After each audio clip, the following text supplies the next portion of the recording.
Today we are going to see a KDD process. Let's start with the KDD process. We are almost done with the data mining techniques.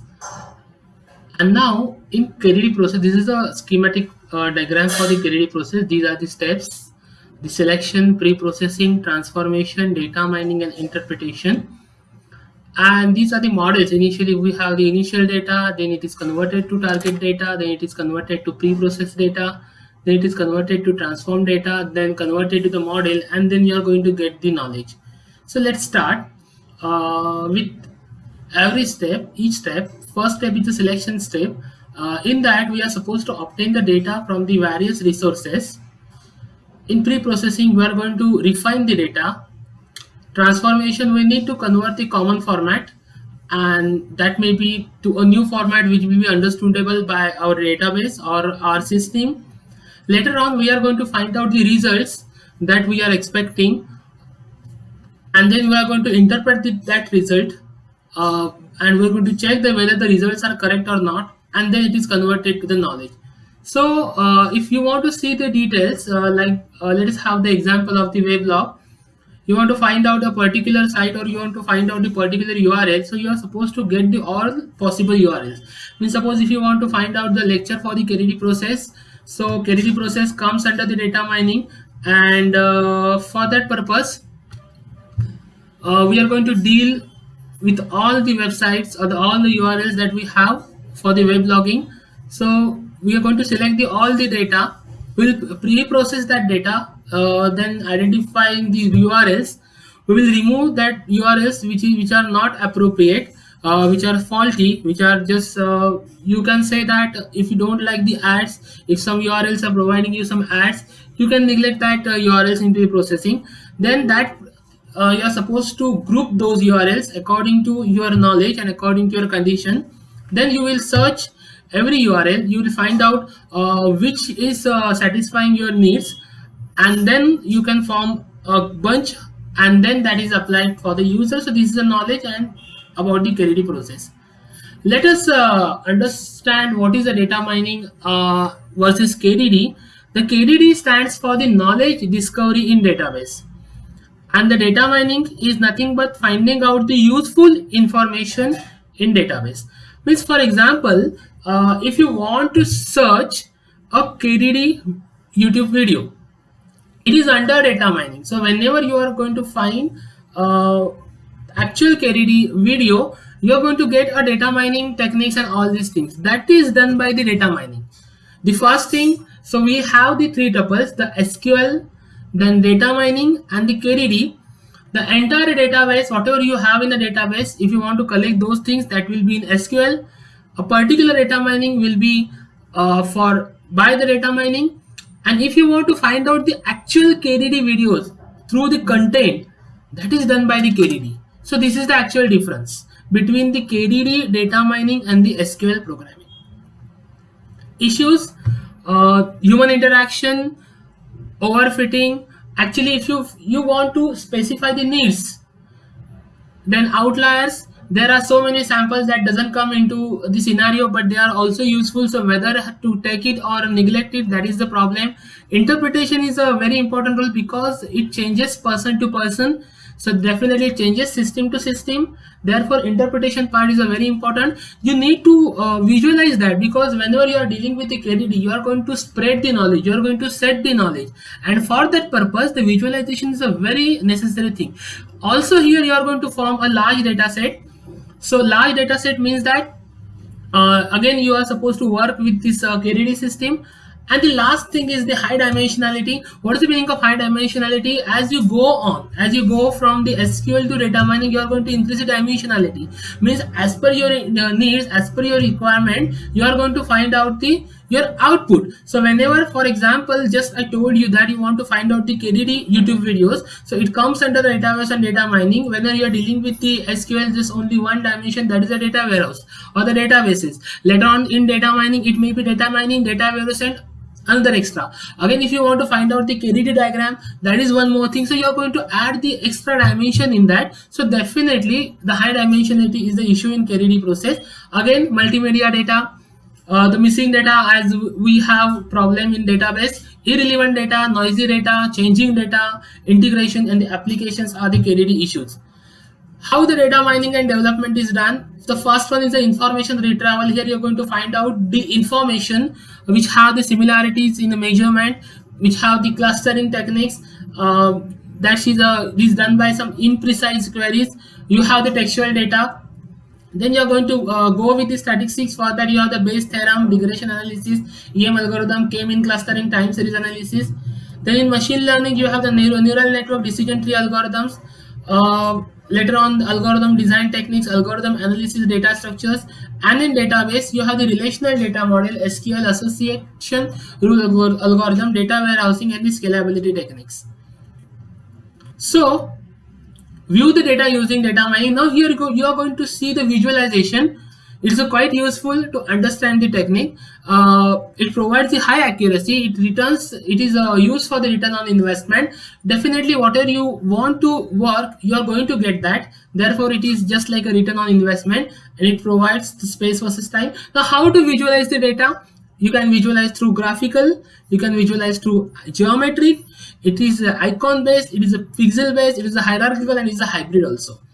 Now what is the perspective? You need to know the scalability, how many records are in your database or in your view. That is the scalability. You are supposed to work with the real world data, and you are supposed to take the updates also. Means if I want to search your KDD video now, so whatever is loaded before 1 hour, that should also come in your query or your answer. That is important. So definitely you are supposed to work with the updates, and it is definitely easy for the use. Now this is what we have done. Now what we will see, we will compare this with the OLTP system. Later on we will see what is the fuzzy sets and the logic, information retrievals, and the dimensional modeling.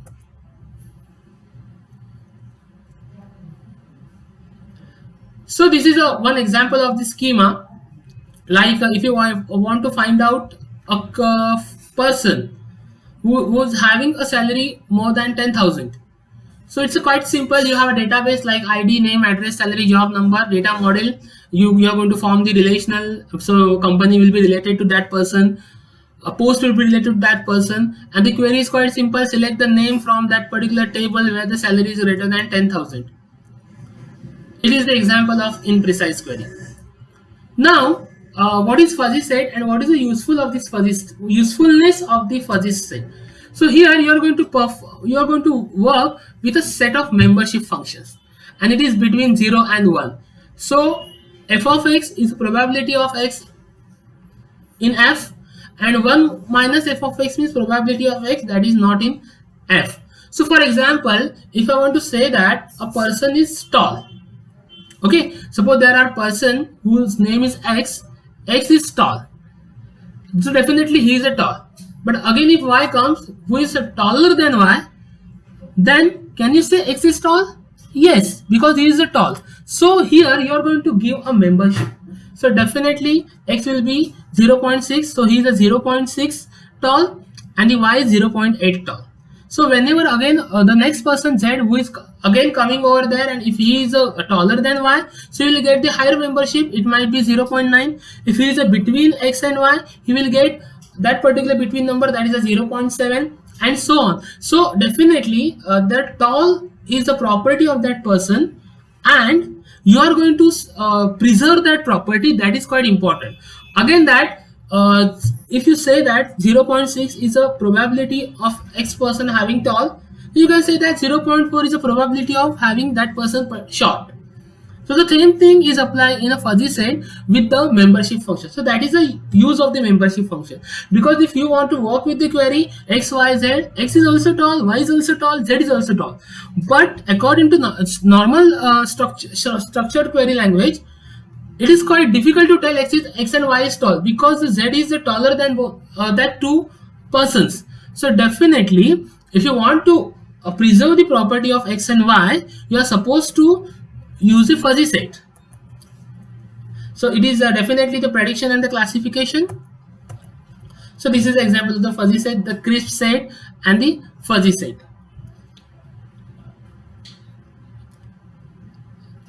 So the fuzzy set that is showing a triangular view is a set of membership values that are shown in the fuzzy set.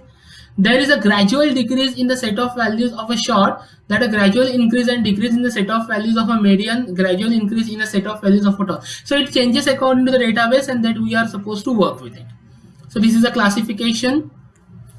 In simple, the same thing is applied. You are supposed to whether if you want to see the loan proposal, if you want to work with the loan proposal, you are going to set the fuzzy membership variables, and if they are satisfying it, it will be accepted, otherwise it will be rejected.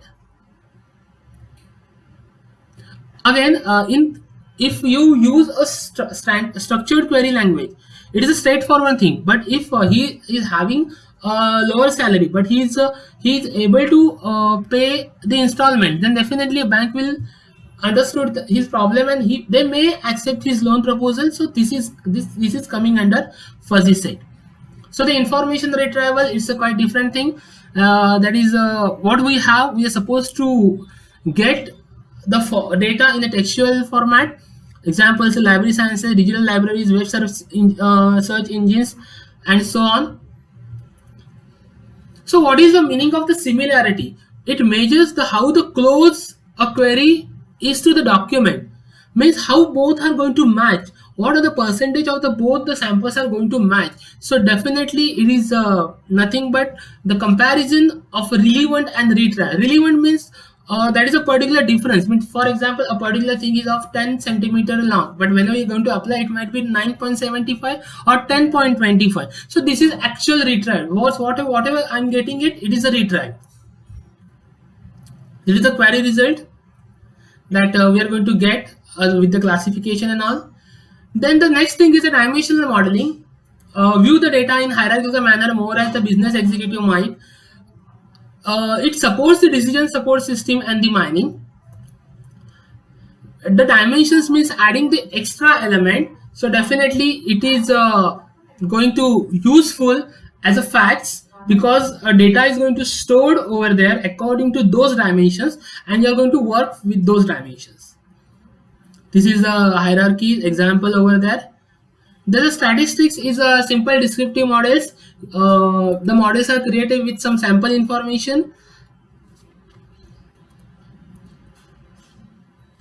All this is done for the business users, and you need to work with some statistical techniques to find out your business importance. And the last one is a machine learning. It is a artificial intelligence area that examines how to write a program that can learn. Means definitely whatever you are going to do manually, that is done by the machine, and it is used with the help of the classification and the predictions. If for example, according to, if you have a data and there is a x string, so whatever other things that are near to x will be with x, and that is done by the machine learning. There are two methods: supervised learning. So you have a sample data, you are going to compare that with a sample data, so quite easy. In unsupervised learning, you don't have the sample data, and it is quite different thing. That's it.